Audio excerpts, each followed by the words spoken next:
Sumainyo ang Panginoon. Ang mabuting balita ng Panginoon ayon kay San Marcos.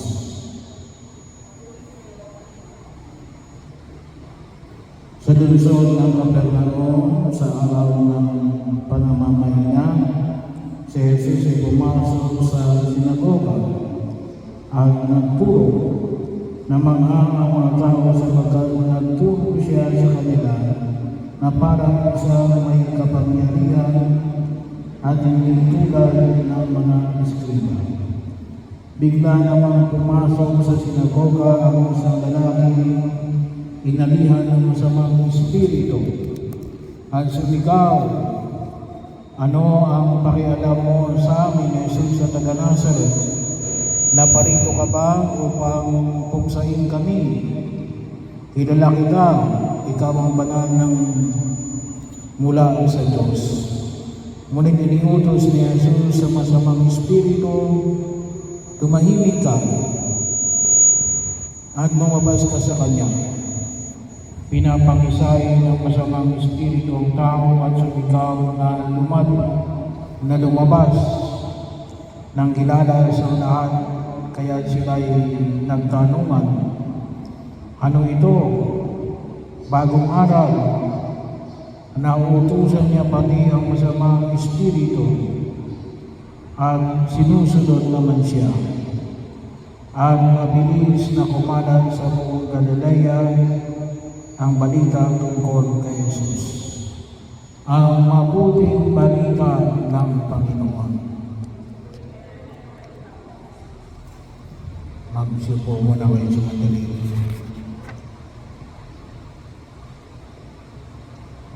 May nagtuturo siya sa kanila na parang isang may kapangyarihan at hindi tulad ng mga eskriba. So bahagi yun ng ating paanyaya sa para po sa araw na ito.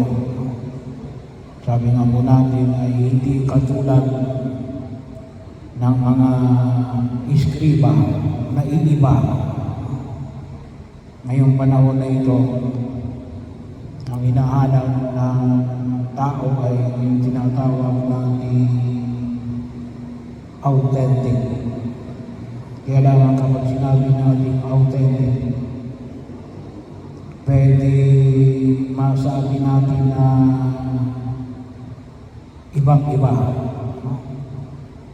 Pero hindi nangulugan na totoo. Simply because naiiba lang siya. Pero kung minsan, sabi nga natin, pinapalabas lamang na naiiba. Pero hindi nangulugan na totoo. Meron din naman tinatawag natin na authentic, naiiba, at the same time, yung tinatawag natin genuinely true. Talaga tunay na nangyari. Hindi gawa-gawa lang. Pwede kasi naiiba, pero hindi totoo.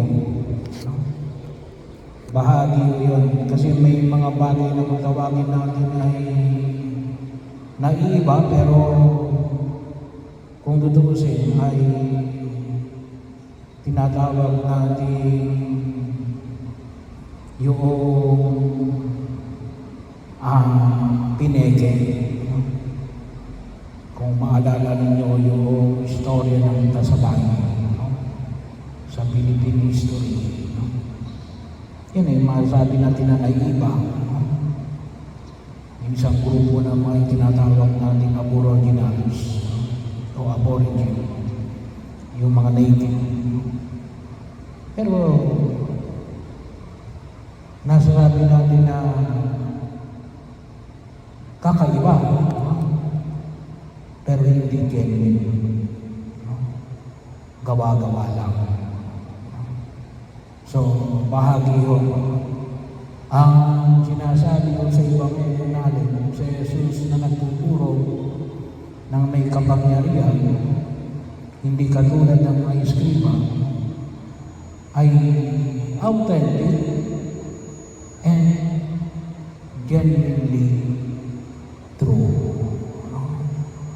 At yun kumisa ng medyo mahirap ngayon sa pagkilos natin sa daigdig na ito.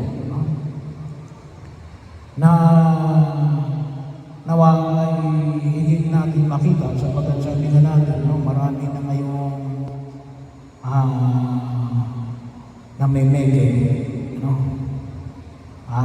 kuminsan, lalo-lalo na paglabas ng mga technological advancement, ay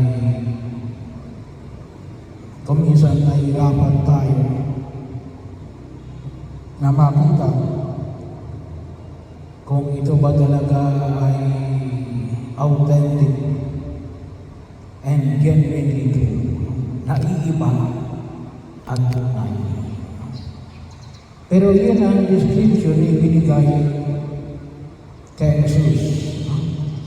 Yung pong pagkapalayas ng demonyo, secondary na lang yun kasi bahagi yun, pagpapatunay na lang yun. Kasi yun ay binahagi na rito na si Jesus ay nagtuturo na may kapangyarihan at nag-iiba sa mga eskriba, ay binanggit na yun bago pa siya nagpalayas ng masamang espiritu sa lalaking inaalihan na pumasok sa sinagoga. So, bahagi yun, na makita ko natin. So, ano yung hamon na ipinapamanik sa atin ang may kapal? Sabi nga ko, ngayong kapanahonan na ito ay kinakailangan na tayo ay matuto na makita kung alin ang totoo at kung alin ang peke. Bahagi ko yun. At kung minsan, ay sabi nga ho natin, hindi lahat ay mayroong ganong klase ng kakayanan. O maaari hindi ganong kabilis, kumilatis, kung alin ang totoo at authentic. Bahagi ko ng pagkilos na nawa, makita natin sa ating buhay sa daigdig na ito. Masanay tayo. Kaya may isa napakahalaga yung pagkilos na kung tutusin na yung tinatawag ng yung critical thinking. Kaya yung hamon na hinahanap na academic community na ang tao ay maturuan ng tinatawag nating critical thinking. Hindi simple na mag-criticize ka lang, na wala ka namang ginagawa. Pero kinakailangan magkaroon ka ng critical thinking para makita mo kung alin talaga ang authentic and genuinely true. Bahagi ko yun. Kasi kaya na tumisan, hindi lang pwede natin sabihin na pwede kasi marami nagsasabi na ito totoo. Pero hindi na ulugan na it is authentic and genuinely true. Pwede kasi nadala lamang sa tinatawag nating bandwagon.